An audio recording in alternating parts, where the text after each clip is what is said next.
Welcome to Politics Done Right. I am your host, Egberto Willies. This is a progressive program that will take the mystery out of politics. This is the program that will encourage you to make sure government becomes we the people. Whether you are liberal, progressive, conservative, or otherwise, you get to air your point of view.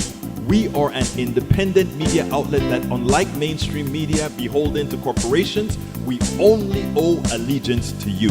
Remember, you can also send me a tweet at EGBERTOWILLIES. That is at Egberto Willies.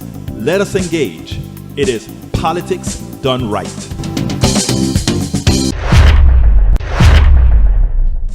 Well, folks, welcome to one more edition of Politics Done Right. I'm Egberto Willies, your host. Thank you so kindly for being a part of the show with us today. Well, we are 6 hours late. But like I told you in the upload video that we were still going to do this program because this was an important program, especially in these times, especially in the times where we have an existential threat to America. So I was not going to go a weekday without a program so that we can all be informed. So welcome to Politics Done Right, 6 hours removed. But you know what? We have a great show for you. We have a lot of things. So what is it? What is the title of the show today? Let's go ahead and start talking about the title. Title of the show today is Trump Big Debate Loss, Debate Analysis, Republicans Fight About ACA, and more. Anyhow, the debate showed that even a calm Trump is mean, evil, non-empathetic, and incompetent. Kristin Arnold, a rules analyst, explains the debate, and we go into a whole lot more. Anyhow, the topics that we're going to be covering, we have quite a few videos to illustrate a lot of what we want to show. And starting with, we want to show 2 Republicans got at each other over Trump and GOP 10-year failure to develop a healthcare plan. That's a doozy you have got to see. President Trump, COVID-19 lie called out by reality. His continued line should be criminal as it kills. And Rachel Maddow skewers Trump as a super spreading epidemiological menace. I have a problem with that word. You know what it means. Epidemiological menace. Steve Schmidt had a kit so to say after the debate, but his most prescient statement was this. This is all going down. The stench of defeat lingers all around this. Lastly, Kristin Arnold analyzes the second 2020 presidential debate between Biden and Trump. She believes it was much better moderated. She believes that cutting the microphone may have helped make it a more controlled debate. So we're going to close out with that. Anyhow, all together, folks, we have a pretty darn good show for you today. Please remember, the first thing that I ask all of you to do, since I'm 6 hours removed, I know this is probably going to be a new audience as opposed to my 3 p.m. audience, but everybody gets a chance to see the podcast and all the other pieces. But if you're just joining us, I ask one big favor. Please, please, please, please share our program. We cannot make it if you don't share the program. That is how we actually get things done. So please go ahead and share. So anyhow, let's go ahead and get started. The first thing is 2 Republicans. Check this out. You know Republicans are in trouble when 2 Republicans are on a panel fighting about healthcare, and one of them actually comes to sort of a confession point and says, you know, given that you have nothing, people would take something over nothing, even socialized medicine, you know, as if socialized medicine is not what most of the rest of the world has, and the people are healthier than America, right? But that is what she says. Check this out, and then we'll take it on the other side. I don't understand why you are repeating the lie. Joe Biden's plan is not to eliminate private health insurance, as he said repeatedly. He wants to allow people to keep their private sector plans, but he also wants to be able to create an option. I don't understand why this continual emphasis on and doubling down on a lie. Joe Biden is saying his health care plan won't do that, and yet he is for improving Obamacare, which Nancy Pelosi said is basically a step to single payer. We all know, in fact, I'll make a bet with you, Governor. If Democrats win the presidency, the White House, the Senate and the House, that by the spring there will be a single-payer health care bill on the floor, and the left wing of the party will demand that it becomes law and be put on Joe Biden's desk. Why would that happen? Because Republicans haven't done anything since Obamacare was made into law in 2010. So congratulations, Republicans. You had 10 years. Go ahead. Keep going, Amanda. I actually don't disagree with you on that. Amanda, you are on a roll. No, I was in the Senate. Right. I tried to repeal it and get a plan to replace it. I was part of that. How long do you expect people to wait? Because I am in the camp of someone on the private market that really wants a strong private healthcare market so I can get affordable healthcare. Where have the Republicans been? I have been waiting for that plan to show up. And I am fearful too, Mike, of what may happen if the Democrats have a socialized healthcare system. But who can I turn to for help? It sure as heck has not been the Trump administration. What happened? She's right. It has been a decade, and Republicans still have not come up with a plan. And this president, honestly, hasn't come up with a plan. I know you're criticizing Joe Biden for, the president saying, okay, it's going to be 2 weeks, it's going to be whatever, and but Joe Biden's, there is an actual plan there that people can read, whether you agree with it or not. But there isn't one for this administration. There's not one. He can't say, you know what, we didn't get a replacement done. We just didn't get it done. And so now I'm left in saying we will protect pre-existing condition coverage, and we're going to administer Obamacare better. That's a part of what his message is, because, as Amanda said, Republicans dropped the ball and we didn't get a replacement bill done.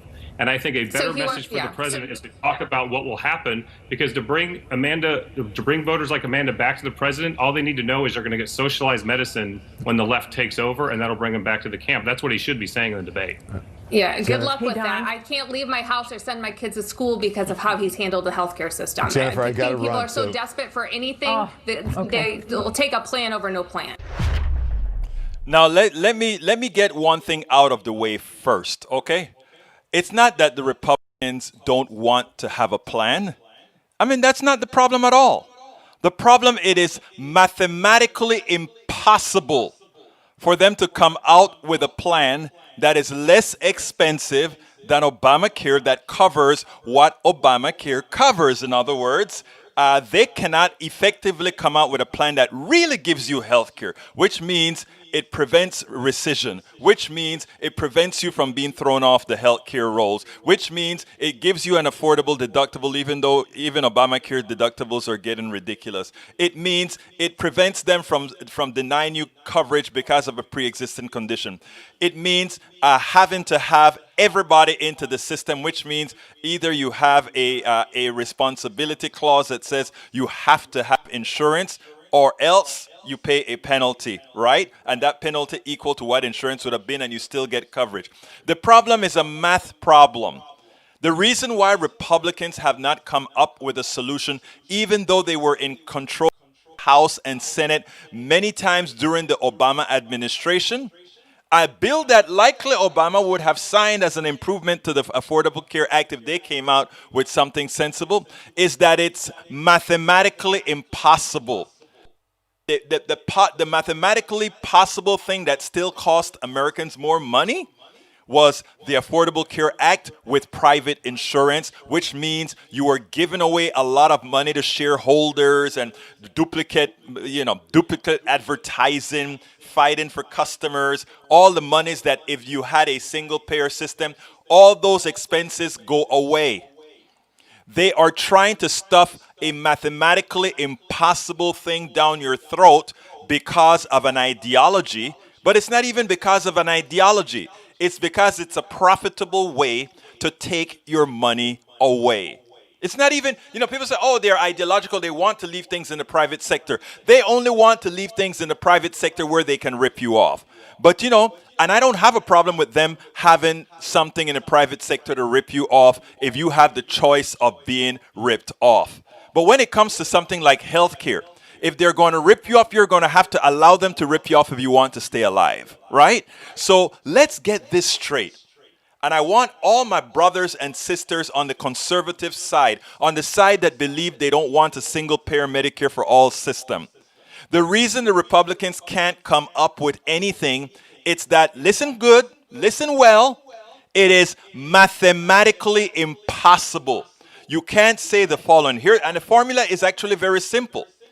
Healthcare cost is equal to whatever the services cost. In other words, whatever it costs for your x-ray, your medicine, your surgery, plus how much does it cost to administer, meaning the secretaries and all the people to do the paperwork to keep the program running. But private healthcare means all of that, plus in addition to that, you have to add advertising costs, you have to add the cost of duplicate databases to keep people, you have to add the cost of the shareholders who invest in the insurance companies, they want a profit too, you have to add the cost of overpaid executives. They're trying to ask you to believe a mathematical impossibility. You can't say that you have a limited amount of costs here and an extended amount of cost here, and somehow this is going to cost less than this. They're asking you to believe a fallacy, and too many of us are willing to do so. America, wake up. The reason all the other countries of success in the rest of the world, even countries that we call banana republics, have a single payer or some permutation thereof, is because you cannot have a for-profit system, a for-profit paying system. I'm not talking about buying equipment and all. I'm talking about a system that pays for the services, where you have to pay shareholders and executives and bonuses and all of that. Let's give an example. Somebody goes and sell you a healthcare policy that costs $10,000 a year. The first year, that person may pocket $3,000 worth of profit. That's your money going directly into the pocket of the person who sold that insurance to you. They hope to make it as you continue to pay that price every year. It's a racket. It's a racket. Insurance is a racket, but you don't have to have all insurance, but you do need to have health care. So people, don't fall. The reason the Republicans have not come up with an answer thus far is because anything other than single payer, a Medicare for all system, mathematically impossible to be more expensive than private healthcare. Private healthcare costs a whole lot more, or they must give you a whole lot less. That's the bottom line. Okay, folks, welcome, Bridge MCP. Welcome aboard, Christina. How you doing, Christina Walsh? Welcome to Politics Done Right.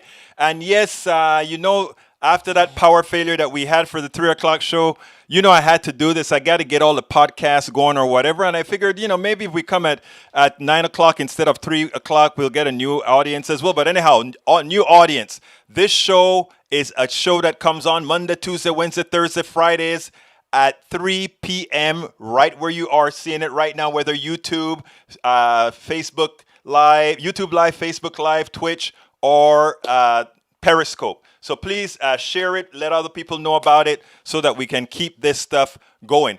Anyhow, let's see. My Obamacare deductible, under Obamacare was $1,500. Under Trump, $7,000. Change immediately. Same plan, higher premium too. Yeah, that is the method to the madness. The two things that they want to do is they want to go ahead and make sure that Obamacare looks like it's bad, so they can say we'll give you something else, and instead we start giving you this type of insurance that pays for nothing. You think you have insurance until you have to use it. Let's see what else is here. By the way, we all know there is now a plan, just verbiage. When election is over, November 10th, they will be in court to take it away. They are taking nothing away, Bridge. I want all my people that are listening, brothers and sisters, no election is going to be taken away from us. We will win this election by a landslide, period. Punto y final. We will win this election by a landslide. Joe Biden will walk into office and take his rightfully earned position. The voters would have spoken. Punto y final. Don't even give those people the right, or they're on the right, the belief that somehow they are going to somehow be able to win in this election, or somehow they're going to be able to do something even if the votes come out against them. No. We fight power with power. And what we have is a paper tiger against the real vote of the people. Don't forget it. I mean, one of the problems I have with Democrats too often is we kind of get, we kind of give those people with a big mouth sort of a run at it. We allow them to believe they are more than they really are. We are going to win this election in a landslide. Everybody is going to vote. Don't sit down behind and be scared. Let me tell you, every time you have an ounce of fear, take up your phone and call somebody you think may not have voted yet. That's what you do. No fear. I'm going to tell you something, guys. Everybody calls me and, Egberto, are you worried about this election? Do you think they may steal it away? I'm saying they can't steal it away. They can try all the voter registration. What we have to do is follow the rules and go vote. If it takes us 11 hours in a line, make a telephone call and say, hey, this line here is 11 hours long. Bring a latrine and bring food. And all of us form a posse and do it. The Democratic Party in every county needs to be ready to cover for the people. We'll follow the law. We'll follow the law. If they want to institute all these voter suppression techniques, as long as they've done it legally, let them try to make it however suppressed it is. And then we beat it by following the rules and getting in there. Now, here's the kicker. As soon as we get elected, because we will get elected, we make sure to change the laws to what a democracy really looks like. So the idea here is nobody gives up power easily.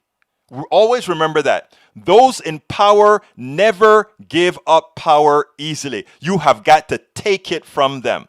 And in America, you take power with the vote. In America, you take power with the vote. And you make sure that whatever the vote said, that the power behind that vote is realized. Daniel Ledo says private healthcare is morally superior, but Egberto has never been concerned with the morality of it. Saying that private healthcare is morally superior is mentally deficient. And the reason that is if you cannot understand that healthcare is simply paying a bill, nothing more. That is all healthcare insurance is, paying a bill. You have been fooled into believing that medical health insurance is something else. Now let's go ahead and do something else here, okay? Because when I say, oh, medical insurance is paying a bill, people start to say, oh no, medical insurance is more. They have things like manage risk. You only have to manage risk to pay a bill if you're trying to rip people off. Why do you manage risk? So you can exclude the people you would otherwise have to pay a bill for, so that you can pocket the money that you would otherwise have to pay a bill. In a single payer system, there's one risk pool, America. And therefore, the health of America determines what we pay in the insurance premium. Well, it's actually the health of America plus what we as a country decide is going to be the basic medical services we want. Anytime you talk about private insurance, you're talking about thieves. Private health insurance, we're talking about thieves. Remember that. Nothing more, nothing less. We actually put a facade on it to make it seem like it is something more than it really is. It is simply paying a bill. Thank you so kindly for that super chat, Maria Telis. Muchas gracias por eso. Let me tell you something, guys. Look, you have to remember that. You are solely, when you pay insurance, you are paying extortion. Because remember, the only service they provide you, health insurance provides you one service. You go to the doctor and they pay your bill.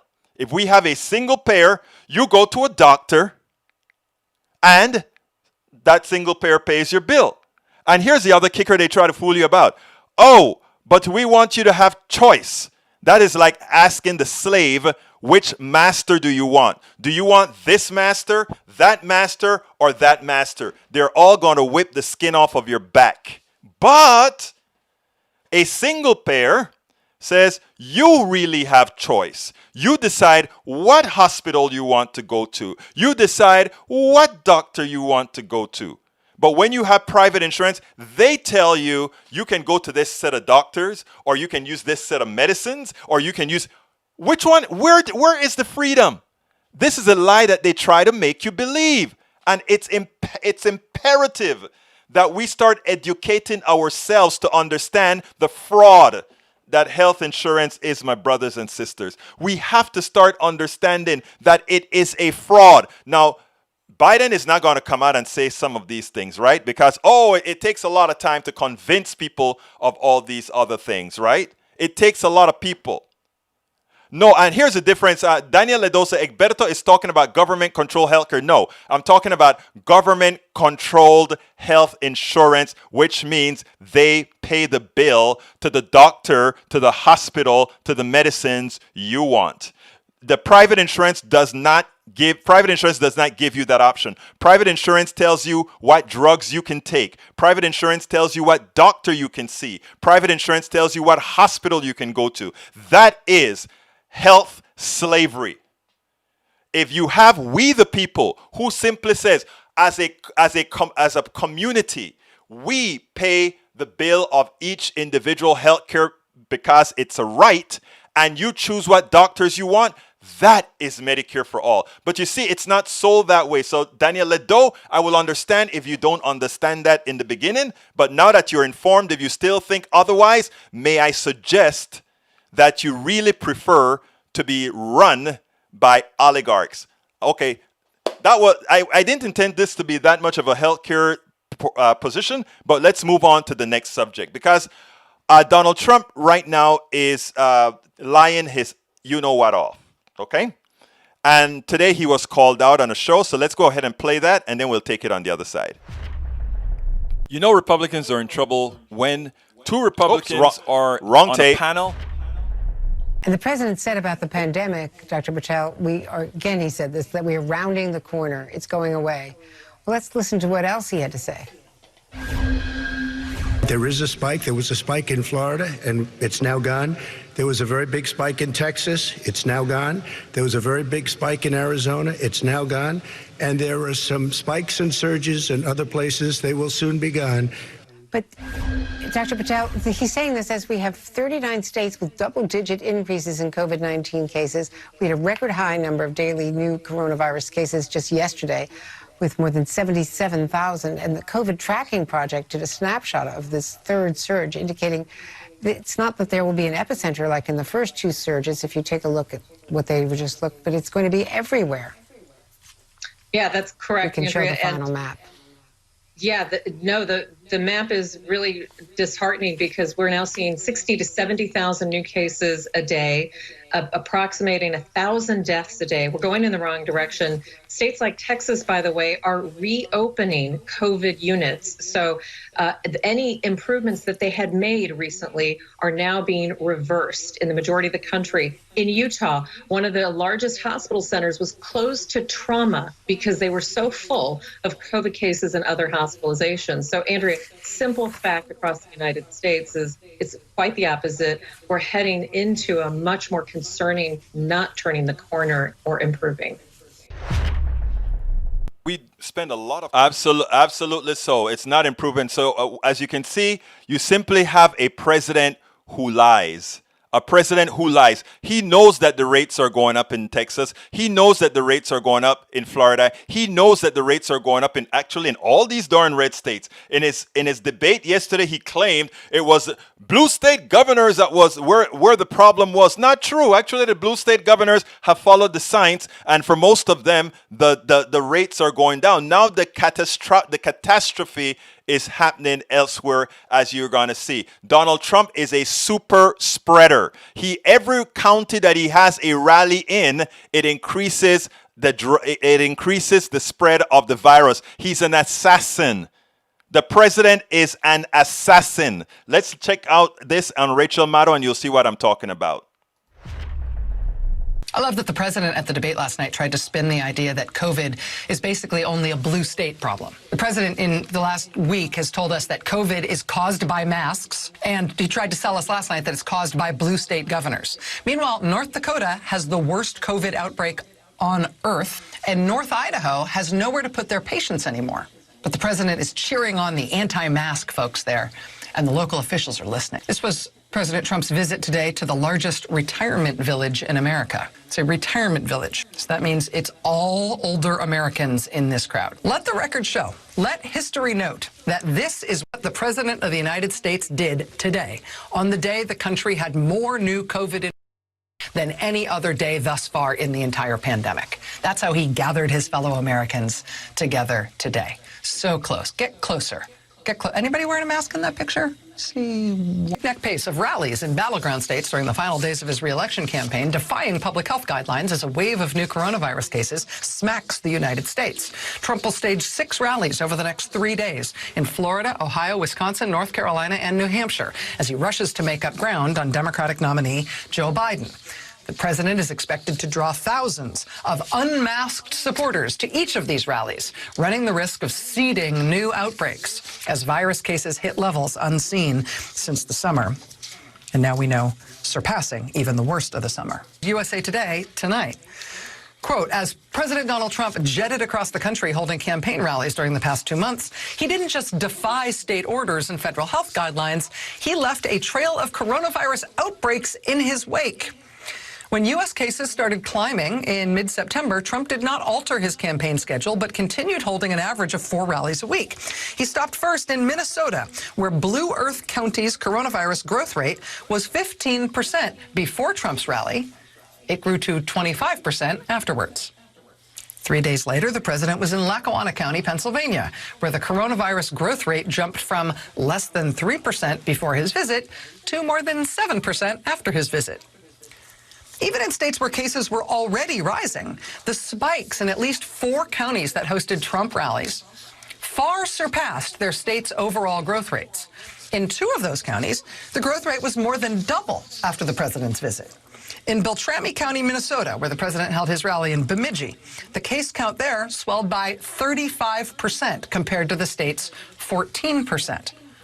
In Marathon County, Wisconsin, the case count surged by 67% after the president's visit, even though the overall growth rate in the state was less than 30% at the time. You know, it is one thing to be mad at this president for presiding over the worst botched COVID response of any nation on earth, and 220,000 of our fellow Americans paying with their lives because of it, right? It's one thing to be mad about him botching the response in terms of governance, including the news just tonight that it turns out he disbanded the Federal Vaccine Safety Office last year. You'll recall he also disbanded the Global Health Security Office at the White House in 2018 because that's something Obama made, so it must be terrible. So he got rid of it, and then we got the coronavirus, and then we got it worse than anywhere else on Earth. But it is another thing to come to the realization that he really is Johnny Appleseeding this thing all over the country. I mean, he's like a universal donor for this thing. His actual campaign, his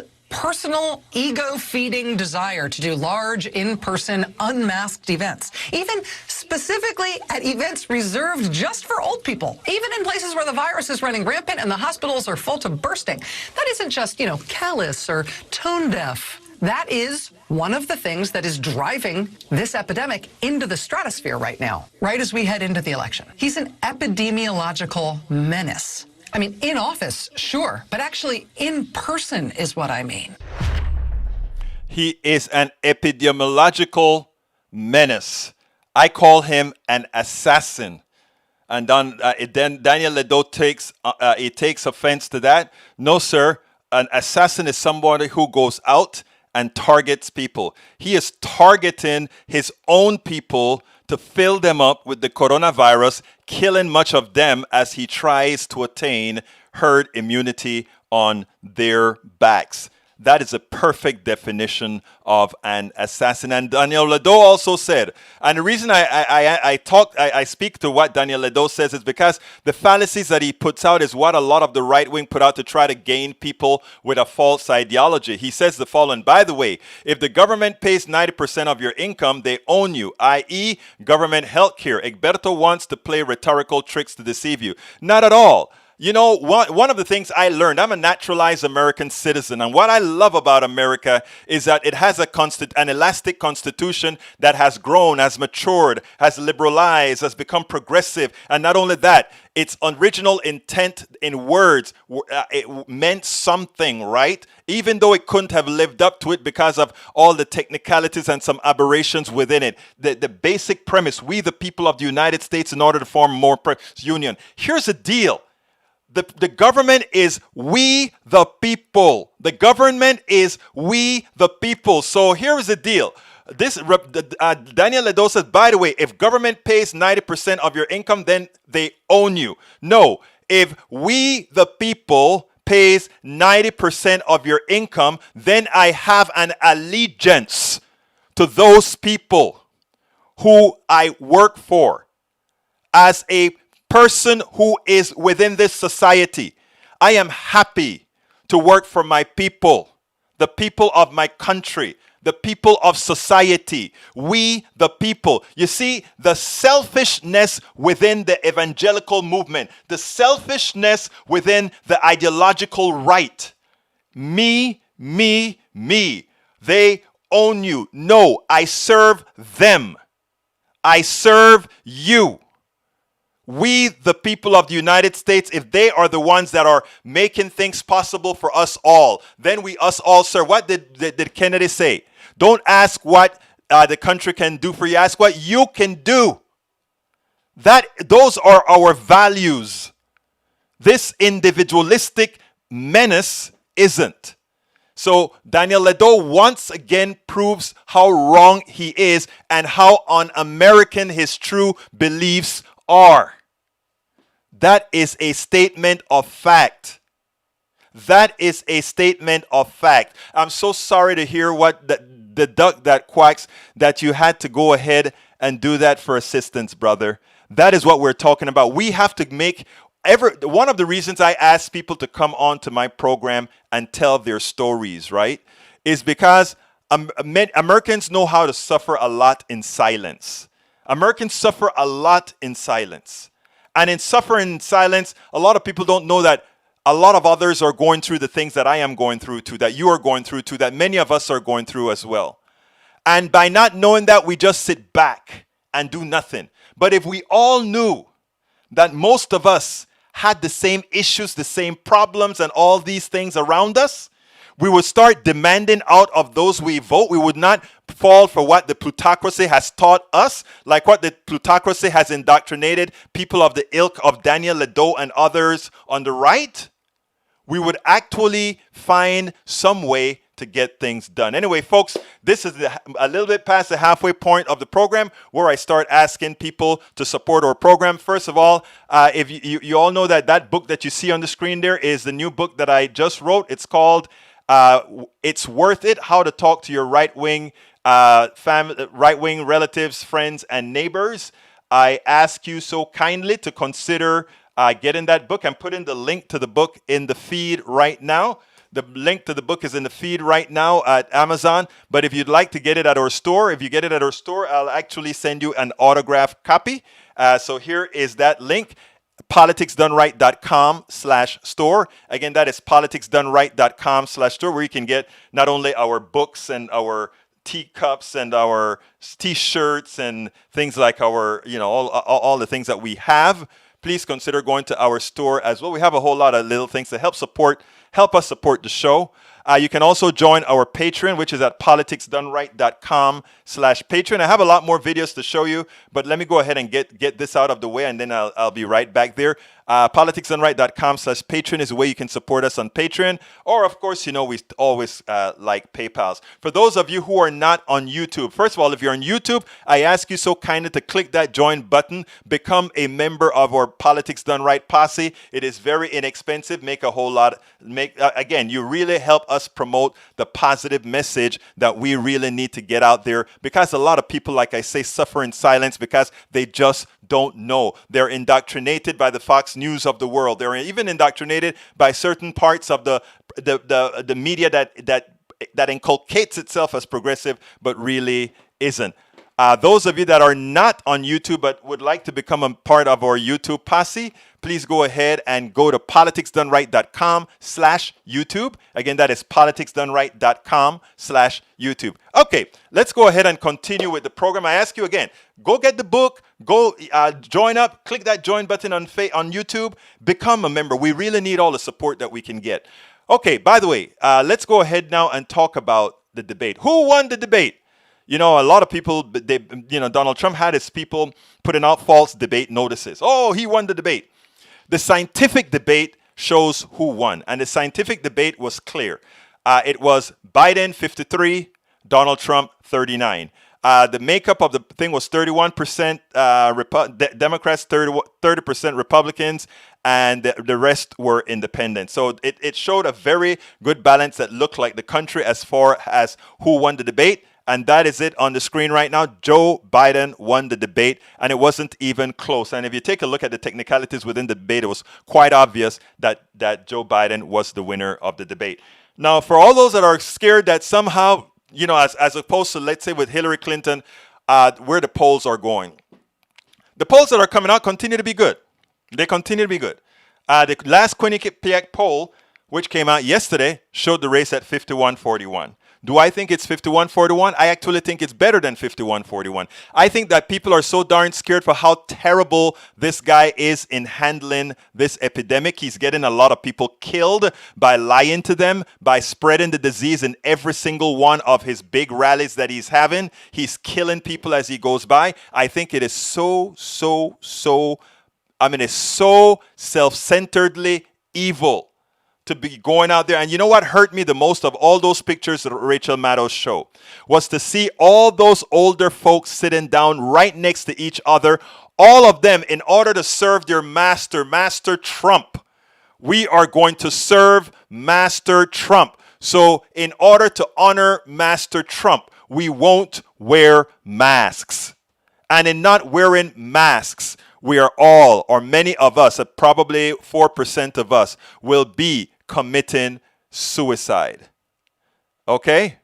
Will be committing suicide. So Daniel Ledo says, so now Egberto is the arbiter of what is and is not an American. Actually, given that my dear friend, my dear right-wing friend, given that you sure have forgotten what America really means, just maybe I'm not an arbiter of what is American, but maybe I use all my friends that are here with us to help promote what America really is. Yeah, so I'll take that on. And Daniel Ledo again says, since Egberto is relatively new to our country, and I'm not relatively new, I've been here since 1979, let me inform him that his little revolution he is part of is un-American, just saying. Oh, wow, oh my God, we forgot how the America got started with the guys who decided, you know what, we don't want to pay taxes to England, so we are just going to take this land. By the way, it wasn't our land in the first place. So after we stole the land, we go ahead and we say we're going to take it from England. We'll take the land that England stole and just start building a new country on it. Come on, you're not in the moral position for your statements at all, sir. All right. At this time also, and Daniel, I came here. Thank you, Breach. Let me go ahead and call out all my great people that are here. Breach MCP, welcome aboard. Nanette Bird Smith, welcome aboard. Marie Tellis, welcome aboard. The Duck That Quacks, welcome aboard. Marianne Brooks, welcome aboard. Daniel Ledo, welcome aboard. Let's see who else I've got here. I like to call everybody out. Linda E, welcome aboard. Paul Mack, welcome aboard. Nanette Bird Smith, welcome aboard. Okay, continuing all the way up our screen here. Bear with, if I miss you, just drop me another line. V Celeb 45, Dennis 41, welcome aboard. Okay, I'm still going up. Tim Whites, welcome aboard. Thank you very much, Maria Telis, for the super chat. Love you, folks. Follow her lead. Hit that $sign and provide us with a super chat. Keep us going. Christina Rowan Walsh, welcome aboard. Let's see. LJ, welcome aboard. Man, I have everybody. I have Twitch. I've got Periscope. I've got YouTube and Facebook all here at once. Paulette Stanzel, welcome aboard. Okay, and Chris, great. Let me go down to the bottom now. Good. Hey guys, now here's the thing. By the way, remember this is your show. This is y'all's show. So if you want me to talk about something else or whatever, just say it. Right now, I need to bring on Steve Schmidt. I love Steve Schmidt. Listen to what he had to say about the debate, and then we'll take it on the other side. Steve Schmidt knocked this one out of the park when it comes to both Biden's family and about Donald Trump going down. Check this out. Let's take it on the other side. What do you say to Trump critics who look at this and think, how was time even spent litigating someone else's family when you look at the hornet's nest of corruption and pay to play, an indicted campaign chair in Steve Bannon, record-breaking first-term indictments criminally of any president, either party in history, and you're discussing Joe Biden's family? Well, great question. I think the majority of the country thinks it's ludicrous. This is the most corrupt president in the history of the country, bar none, with the most corrupt family in the history of the presidency. One can look at the awarding of the trademarks by the Chinese government to Ivanka Trump, or we could look about the disclosure of the Chinese bank accounts that Donald Trump has, the fact that he pays more in taxes to the Chinese. But the larger point is when you marvel at the corruptness of the Trump family, Joe Biden has been clean. No one's ever made ethics allegations against Joe Biden. I helped run a campaign against Barack Obama and Joe Biden. There's nothing there. Clean as a whistle. You know, Joe Biden was someone who lived a very middle-class life, never made more than $167,000 a year in all of his government service, and he was annually ranked as the least wealthy United States senator. It's all complete and total BS. And you know, I have a bridge to sell you if anybody buys, you know, the idea that Donald Trump is concerned about corruption there. It's just, it's absurd. But, you know, it is an alternate reality that comes out of Fox News. You know, between the end of the debate and coming on with you, I have had a chance to watch the Borat movie. And I will tell you this, Rudolph Giuliani's career in American life has come to its end. He is disgraced, and he is the architect of the smears against Hunter Biden, as we all know.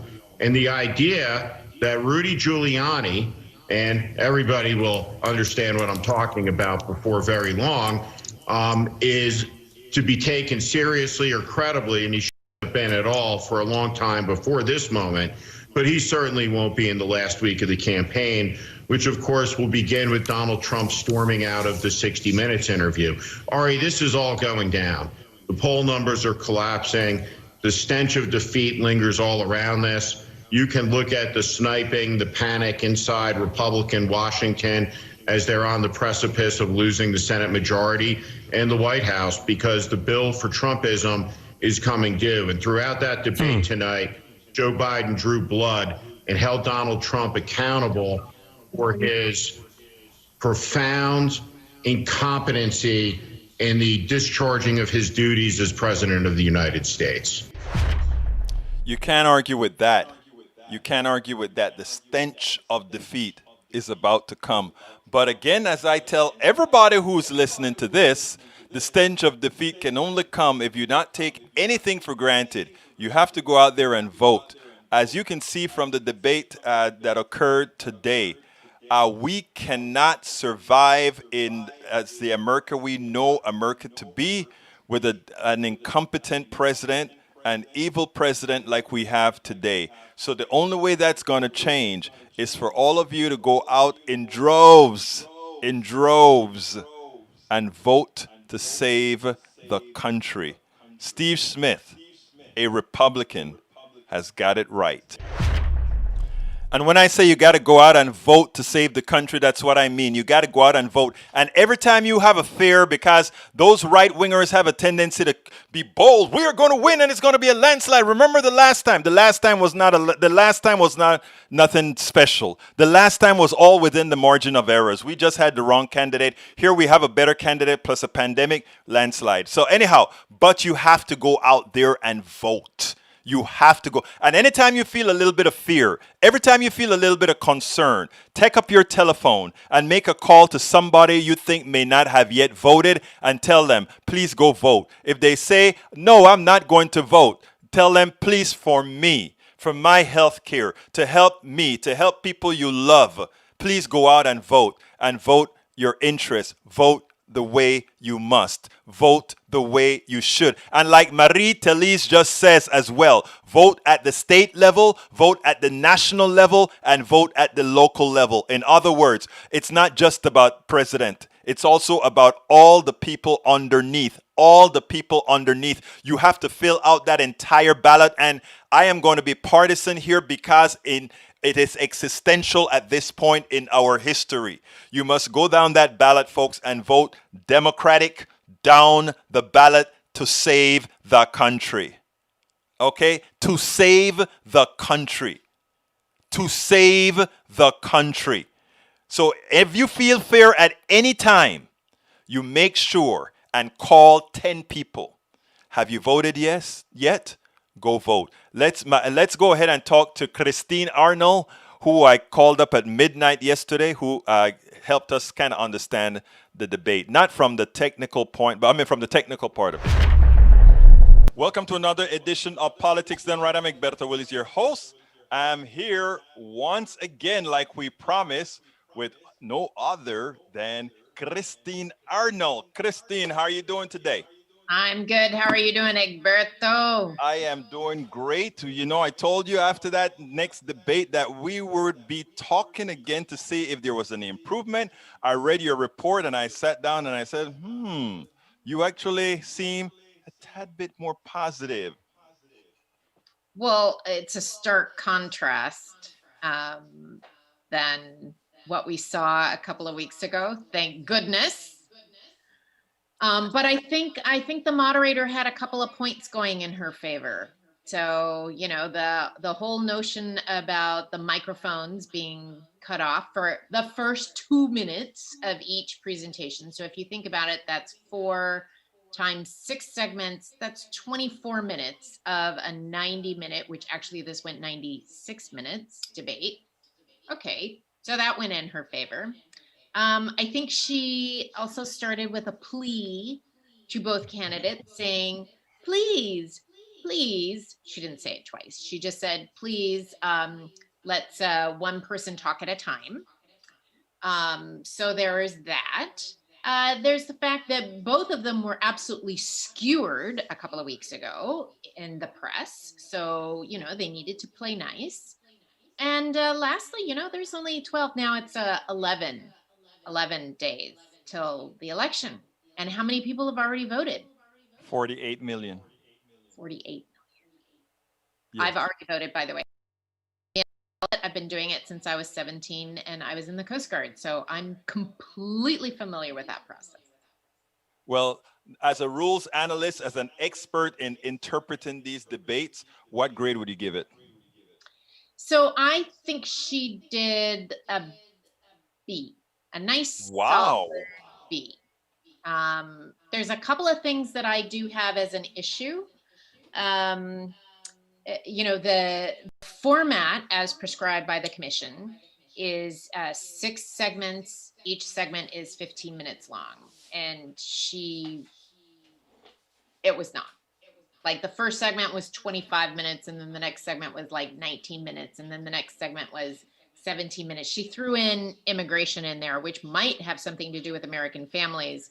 But if that's the case, then American Families was like 22 minutes. So it really wasn't balanced. So by the time she got to leadership, which was supposed to be a 15-minute segment, it was 3.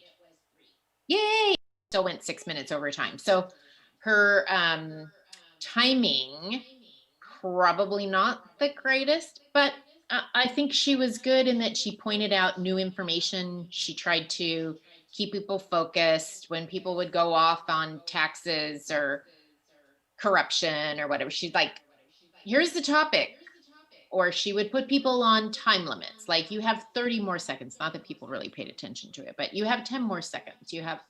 So I think she tried as best as, you're talking to a president and a Former vice president. vice president. I mean, you can't be too much of a horrible person. So I thought she did a pretty solid job. Now, the last time when I started, I said, how do you like the debate? Your answer was, what debate? So I come back to the same question. How do you like the debate? So I think that this was more illuminating. I think it was more substantive. I think it was more respectful. I think there was more, she did try to get people to answer questions. She didn't let people off the hook as much because there wasn't the room to obfuscate. So I thought she did a pretty good job. Now, what about as far as timing is concerned? Did they get equal time, or how was the distribution of time? No. Trump got like 4 more minutes. So what she was doing is she was trying to give Biden more time. So she would cut Trump a little bit, but Trump would then interrupt over her to get the last word. So, there was a little bit of back and forth between the two of them. So some people might think that she was deferential to Biden. I don't know if that actually is the case. I'd have to go back and look at the nuances, but I don't think she was. Now, when it comes to topic selection, was the topics wide enough as far as you're concerned? I can't really comment on the content. But the topics themselves. What I can comment on is I think that her topics were much less inferential. So let me give you an example. She talked about race in America versus Chris Wallace said race and violence in our cities, which means race and violence go hand in hand in our cities. So there's an implication in there that's less straightforward. So I think she was just saying, like, here's a topic, fighting COVID. We're fighting COVID versus just the virus. American families. Well, families come in all different shapes and sizes, which is why I think immigration was part of her American families. Climate change. So none of them had implications for right or wrong. So I like that. Leadership could have been construed any way that you wanted to. So that was probably the murkiest one. Well, I like that you noticed that, the difference between Wallace and how she handled it, because, I thought the way Wallace handled it was, in my language, would be pessimo, horrendous. It was terrible, but who knows? Anyhow, so as the outcome of the debate, there was a winner, there was a loser. Biden turns out to have gotten a large, not only a plurality, but a majority of the votes. Based on what you saw, I know you don't cover content. Do you think that the distinction was good enough to actually declare somebody a winner? I think the moderator was the winner, Egberto. The moderator came out looking pretty good. Oh, wow. I think I'm going to have to ask you to expand on that. No, I think she did a very credible job. I mean, here's a woman who most people are not familiar with terribly. She's never done a presidential debate. She's been a sidekick, quite frankly, to Rachel Maddow in a Democratic debate. I think she held her own. I think she was a woman of substance. I think she knew her stuff. She was, she did a very credible job. So I would say, we all walked into this debate going, I really hope this is not a reprise. I just was like, oh, I really, Yeah. you know, who really wanted to see that crap that we saw a couple of weeks ago, right? Nobody wanted to see that. So I think a lot of us were just, I'll speak for myself. I can't speak for anyone else. I was pleasantly surprised at the demeanor of both the candidates. I was pleasantly surprised at the moderation. The skill level was, you know, there were a couple of nuances, and frankly, I'm not exactly sure about the evenness of the questions for the candidate. Those are kind of things that I have to look post debate, because Only that they're subjective. It's going so fast, and I do think that there's no matter how perfect you are as a moderator, there is some unconscious biases that creep into questions. So I'd probably want to look at that. But you brought up, that's an interesting subject, and I only have about 3 minutes. So you just brought up unconscious bias. What unconscious bias did you see? Off the top of your head, did you see? You know, I didn't really see anything quite obvious. I think she was trying to be parallel in the way that she would ask questions. So I'm going to ask you this question. I'm going to ask you a variant of the question, but it's really the same question. But the challenge for any of these debates is if I ask you a direct question, Egberto, if you don't have the background as a citizen listening in, then I'm not going to understand the context of the answer to that question. So I have to give the audience enough substance in which to ask the question. And therein lies the since the bias, of it. And when I'm listening, I'm paying attention to so many other things. It's like I look at the formatting of the questions later to see how evenly matched they are. Well, as usual, I like the perspective that you give us as far as the structure of the debates. Kristin Arnold, rules. How do you actually say that? A rules analyst, but I think you have another name for that as well. Rules analyst, and what else? Well, I'm a panel moderator, but you know, in football, you have a rules analyst, because they're the people who come on after the official has made the call, and they're like going, did they do a good job making the call, or were they? So that's how I came up with rules analyst. So Kristin Arnold, rules analyst. And the reason I always want to have a rules analyst is because I am a biased watcher of the debates. And I want somebody to tell me if my biases are based on the structure of the debate. And that's why every debate, I want to hear what you have to say. Shucks, Egberto. Well, it's always a pleasure talking with you. Thank you so kindly, Kristin. You have a wonderful rest of your day. You too. Okay, folks, I hope you enjoyed that. We are near the end of the program. I just want to call out some new people that came in. I think I saw, Memo Ray, welcome aboard. Lola J, welcome aboard. And let's see if I see anybody else. If I missed you, just drop me a line again, and I'll call you out, because there are a whole ton of messages to go through. Let me see if there's a quick one that I need to go through real quick, because just see. And now Trump Trump has a Chinese checking account. Daniel Ledo, not hard. Give the questions to my students and no one pass, except the foreign students. Weird, eh? Actually, it's not weird. I talk about that a whole lot, right? Anybody who is over here knows that what happens a lot of times is that, whereas in Panama, we had to learn the capitals of every country in the world. We had to know where every country in the world was located.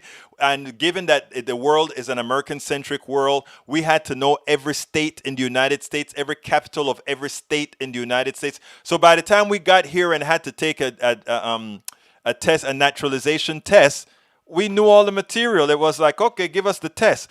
Many Americans don't even get that in school. They don't even teach civics anymore. That is what Americans, many of the educational system really dictated by the right wing has caused the destruction of the American educational system on the civic level. They don't teach civics anymore. That's why somebody like Daniel Ledo can say, you're working for the government, or the government is going to own you. When he says things like that, it shows a complete misunderstanding of what government is. Government is we the people. We the people. And when you get that government is we the people, you work towards making sure government is good. And government does what's necessary to give we the people of the United States to treat the welfare of the people. And that is what's so anathema to the right. Anyway, folks, let's see. I'm concerned about the lower deportation numbers under Trump and what you think about that. That's a red herring, and we'll take that at another one. That's a red herring. I mean, I hear that a lot. Kyle D. Younger, welcome aboard. Anyhow, folks, please go ahead and get my book, I Ask You So Kindly. That is how you help support our program. Likewise, if you are on YouTube, please click that join button, become a supporter, become a member. That is how we can grow our network, make sure that it's more. By the way, this program is, we are airing this program 6 hours late. It is normally 3 p.m. Monday, Tuesday, Wednesday, Thursday, Friday, 5 days a week, 3 p.m. to 4 p.m. every day. And on Tuesdays, it plays as well concurrently on KPFT 90.1 FM Houston, a Pacifica network station on air. So it's on 90.1 FM Houston, Texas on Tuesdays, but Monday, Tuesday, Wednesday, Thursday, Friday, it is on here on YouTube Live, Periscope Live, Twitch Live, and something else live. What am I missing? Periscope Live, Twitch, and Facebook Live, of course. Please consider, if you're not on YouTube right now, here's a link to go ahead and join our posse on YouTube. I'm going to also give you the link to join us on Patreon. This is a Patreon link here. If you want to become a member on Patreon, that is it right there on Patreon. And you can also visit us, support us via PayPal. And that is it right there via PayPal. Egberto, memory. Egberto, thank you. By red herring, you mean hard truth, but worth discussing. It is the truth with context. So yes, sir, it is always worth discussing, because if there's any kind of misunderstanding, we want to discuss why things happen. So we'll do that at some other time. Like I said, this program is normally on Monday, Tuesday, Wednesday, Thursday, Friday on at 3 p.m. Maria Teli says, and democracy refers to the people. República is for the right and rich and racist. That's a good one. Anyway, my name is Egberto Willies. This is Politics Done Right. And you guys know how I end this baby. I am what? Out!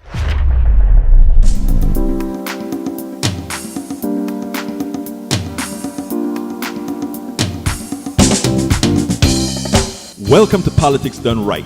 I am your host, Egberto Willies.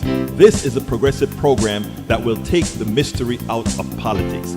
This is the program that will encourage you to make sure government becomes we the people.